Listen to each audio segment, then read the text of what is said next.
Salam rahmatullahi wa barakatuh. Barakallahu fikum, cheikh, pour ce cours. Donc, avant de commencer les questions, juste, cheikh, on m'a demandé de vous dire que vous aviez une chose à rappeler concernant la prière. أحسنتم بارك الله فيكم. نعم. Par rapport à la prière, c'est que la fois passée, naam, ou bien le cours d'après, je ne me rappelle plus, quand j'ai parlé, j'ai dit que pendant les questions-réponses, que c'était possible pour celui qui ne peut pas prier du tout. Et le moindre mal, c'est de regrouper entre les salats. J'avais dit, il regroupe entre Dhuhr et Asr, et Maghrib et Isha.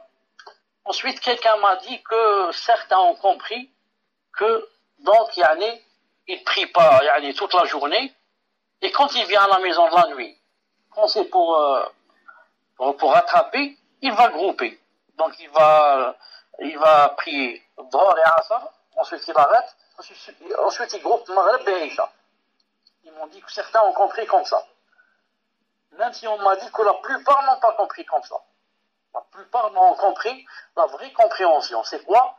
C'est que, quand on groupe, quand on est à l'école, je sais pas, il n'y a pas moyen de prier chaque prière, il dit que le moindre mal, il va prier Dhuhr avec Asr. Et ensuite, je ne sais pas s'il reste jusqu'à 20 heures ou là, quand c'est le Maghrib, il prie aussi Maghrib et Isha. Sinon, en principe, il va grouper la plupart du temps Dhuhr et Asr. Et le Maghrib, je suis sûr qu'il sera à la maison, il va prier le Maghrib tout seul et l'Isha tout seul. Mais s'il arrive à la maison, khlas, c'est la Isha, donc il prie Maghrib et Isha. C'est ce que je voulais dire. Ensuite, on m'a dit aussi que certaines personnes disent que... Attendez, je relis ça très vite. Qu'est-ce que disent ces personnes? Une seconde.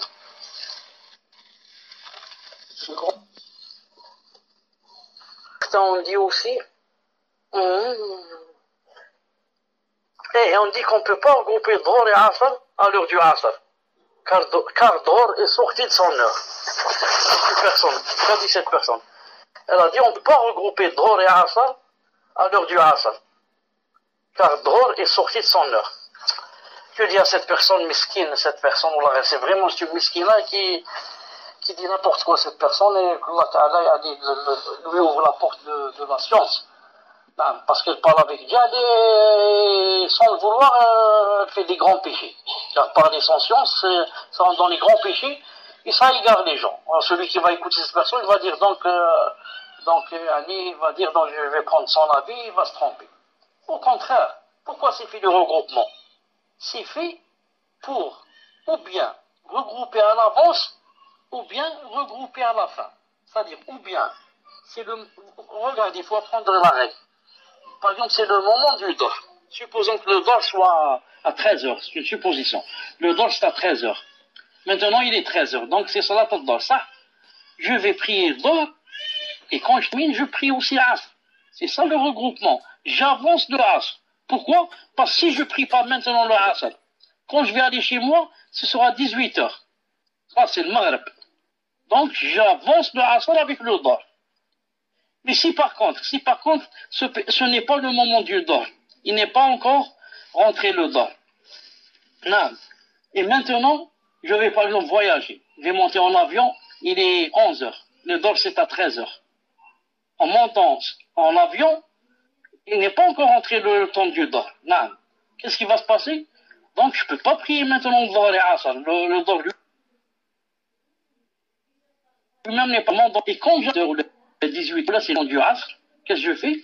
Je groupe Dhuhr avec Asr. Je prie Dhuhr et je prie Asr avec lui. Pourquoi? Qu'est-ce que je fais? J'ai retardé le Dhuhr. Parce que c'est le moment de prier le Dhuhr. Je l'ai retardé, je l'ai prié avec le Asr. Mais si par contre le moment de Dhuhr est rentré, je fais le contraire. J'avance le Asr.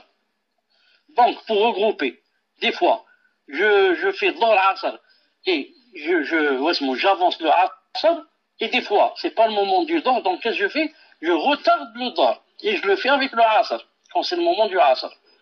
Donc c'est comme ça, donc cette personne s'est vraiment trompée. Et elle dit aussi, cette personne dit que on ne peut pas regrouper tous les jours.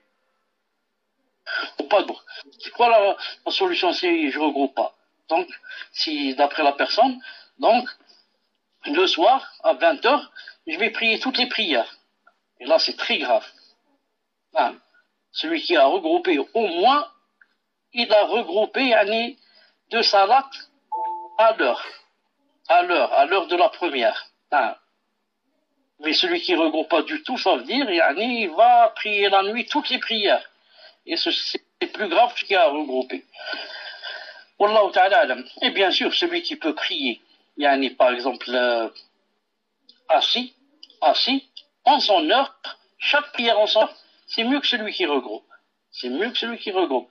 Mais des fois, même assis, il n'y a pas peut-être l'occasion. Je ne sais pas comment vous vivez là-bas, je ne sais pas comment ça se passe à l'école, je ne sais pas à l'école. Par exemple, là, moi je vous donne un exemple. Si j'étais par exemple à votre place, je sais que dans toutes les écoles du monde, et dans tous les lycées, dans tous les établissements, il y a ce qu'on appelle la récréation. Je suis sûr qu'il y a. Donc, la récréation, c'est peut-être à 15 heures, peut-être à 16 heures, peut-être je ne sais pas quelle heure. Au moins, je prie pendant la récréation, c'est prier. Alors là, j'ai l'occasion de prier assis. Ne me dites pas que le surveillant va me surveiller qu'est-ce que je suis en train de faire quand je suis assis. Quand je suis assis ou assise, il ne sait pas que je suis en train de prier.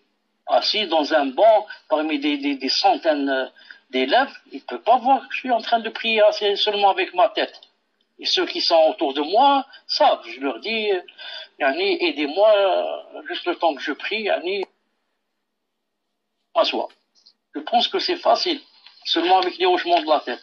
Wallahu ta'ala alam, c'est à vous de voir. Tfadal.